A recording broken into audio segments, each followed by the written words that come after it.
এই সংসদে আমি তাদের সামনে কথা বলছি যারা গত 18 বছর ফ্যাসিবাদ বিরোধী গণতান্ত্রিক আন্দোলনে অংশগ্রহণ করে অসীম আত্মত্যাগ করেছে, নির্যাতন সহ্য করেছে, জেল জুলুম অত্যাচার সহ্য করেছে, লক্ষ লক্ষ মামলার আসামি হয়েছে এবং বীরের মতো তারা লড়াই করে গেছে। অনেকে গুম হয়েছে, খুন হয়েছে, অনেকের সামনে বাবার সামনে তার সন্তানকে ধরে নিয়ে গেছে, আর কোনো দিন সে ফিরে আসে নাই।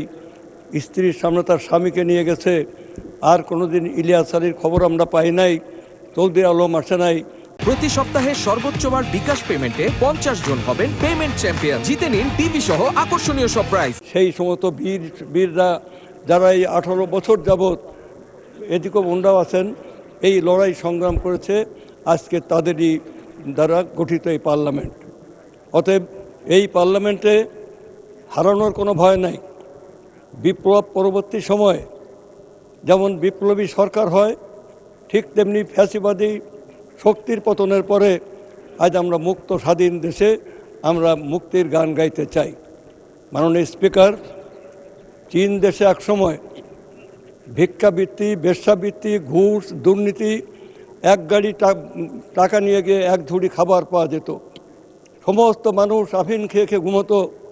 মাও সেতুং তখন বললেন, ওরা ঘুমোচ্ছে, ওদের ঘুমোতে দাও, ওরা যেদিন জাগবে তখন পৃথিবী তছনছ করে ফেলবে, সব কিছু তছনছ করে ফেলবে। সেই বিপ্লবের পরে 49 সালে মাত্র 3 বছরের মধ্যে চীন সেই হুয়াংহো নদী, যাকে চীনের দুঃখ বলা হতো, সেই চীনকে আবার পরিবর্তন করে হুয়াংহোকে চীনের আশীর্বাদ হিসেবে আসলো। এবং আজ পৃথিবীতে চীনের অর্থনীতি সেই ব্যবস্থার উপর দাঁড়িয়ে আজ পৃথিবীর আকাশচুম্বী তাদের অর্থনীতি, তাদের শিক্ষা দীক্ষা, তাদের প্রযুক্তি সব কিছু আজকে পৃথিবীর সমস্ত সভ্যতাকে হার মানিয়েছে। আমরা চীনে দেখেছি, আমরা ভিয়েতনামে দেখেছি, লাওসে দেখেছি, কম্বোডিয়ায় দেখেছি, আমরা আলবেনিয়ায় দেখেছি, আমরা কিউবাতে দেখেছি, আমরা আর্জেন্টিনায় দেখেছি, পূর্ব ইউরোপের দেশগুলোতে আমরা দেখেছি। সমস্ত দেশে একটি পরিবর্তনের পরে সেখানে একটা শূন্য হাতে মানুষ উঠে দাঁড়ায়। জিয়া রহমান দেখছেন যে সমস্ত নদীগুলো কানায় কানায় পূর্ণ, সেখানে পানি আছে, অথচ মঙ্গায় উত্তরবঙ্গ পুড়ে ছারখার হয়ে যাচ্ছে, বিভিন্ন জায়গায় মানুষের খরায় পুড়ে যাচ্ছে। অতএব এই খরার থেকে কি করে রক্ষা করা যায়, তখন তিনি সিদ্ধান্ত নিলেন খাল খনন কর্মসূচি। প্রতি সপ্তাহে সর্বোচ্চবার বিকাশ পেমেন্টে 50 জন হবেন পেমেন্ট চ্যাম্পিয়ন। জিতে নিন টিভি সহ আকর্ষণীয় সব প্রাইজ। যে খাল খনন করে এই পানি যদি আমি কৃষকের জমিতে দিতে পারি, যদি এই খাল খনন করে যদি আমি করতে পারি, মানে কৃষি উন্নয়ন ঘটাতে পারি, তাহলে এই দেশের সমস্যার সমাধান হতে পারে। জিয়া রহমান রুরাল ইন্ডাস্ট্রিজগুলোকে আবার চালু করতে চাইলেন। তিনি সেই সেই কুমোরদের হাড়ি, কামারদের বিভিন্ন লাঙল, জোয়াল ইত্যাদি, লাংলে, এই সমস্ত তৈরি করা, এবং সেখানে তিনি ওই কুমোরদের যে বিভিন্ন শিল্প, তিনি তাঁত শিল্পকে সবচেয়ে অগ্রাধিকার দিলেন এবং তিনি তাঁত শিল্পকে অগ্রাধিকার দিয়ে তিনি বাজারের সন্ধান করতে বেরোলেন। এবং জিয়া রহমান শ্রমশক্তিকে উন্নয়ন করার জন্যে এখানে শিক্ষাকে তিনি একটি মানব সম্পদ উন্নয়নের ব্যবস্থা করলেন। আজকে আমি এই বাজেট আলোচনা করতে গিয়ে এটাও বলতে চাই যে অর্থনীতির মূল দায়িত্বটা কী। অর্থনীতির মূল দায়িত্ব হচ্ছে মানুষের পারচেজিং পাওয়ার বাড়ানো। The purchasing power of people must be increased, এবং সেই পারচেজিং পাওয়ার বাড়াতে গেলে এমপ্লয়মেন্টের ব্যবস্থা করতে হবে।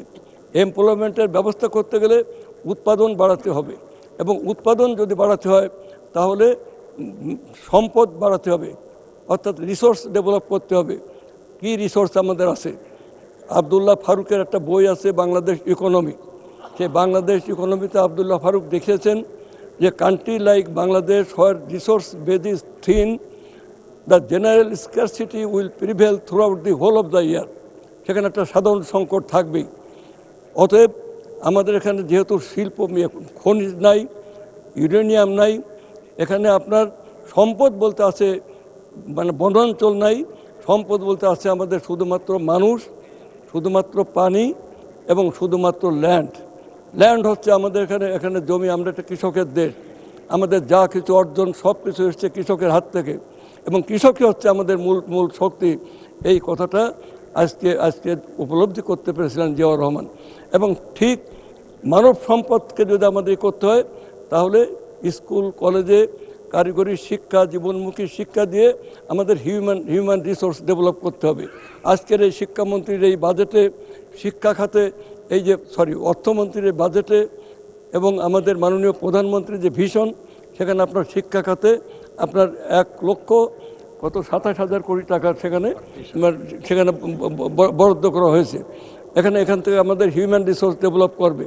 এখানে আমাদের পানি সম্পদকে যদি আমাদের আনতে হয়, তাহলে আজকে আমাদের দেশের যে শত শত পানি উজনের সমস্ত নদীতে আমাদের বাঁধ দিয়ে ফেলেছে। আমাদের ন্যায্য পানি যেটা আন্তর্জাতিক নদী, সেই নদীগুলোকে বাঁধ দিয়ে বাংলাদেশকে সম্পূর্ণভাবে একেবারে একটি মরুভূমির অঞ্চলে পরিণত করার যে জটিল এবং কুটিল ষড়যন্ত্র, সেই ষড়যন্ত্রকে মোকাবেলা করতে হলে আমাদেরই করতে হবে, এই বিপ্লবী পার্লামেন্টকেই করতে হবে। এবং সেইটা যদি আমাদের করতে হয়, তাহলে আমাদের এই যে খাল খনন কর্মসূচি, আমাদের এরপরে জলাধার তৈরি করতে হবে, নদী খনন কর্মসূচি করে আমরা আমাদের কৃষকের জমিতে আমরা ফসল ফলাতে পারবো। এই ভাবনা আমাদের মাননীয় প্রধানমন্ত্রী জনাব তারেক রহমান ভাবনা। মাননীয় স্পিকার, রাষ্ট্র বাজেট একটি সংখ্যার সমষ্টি নয়, বাজেটের আরও অনেক দায়িত্ব আছে। সেই বাজেটের একটা দার্শনিক ভিত্তি আছে। বাজেটের অর্থনীতিবিদরা একরকম বলেন, পলিটিক্যাল ইকোনমিস্টরা আর এক রকম বলেন।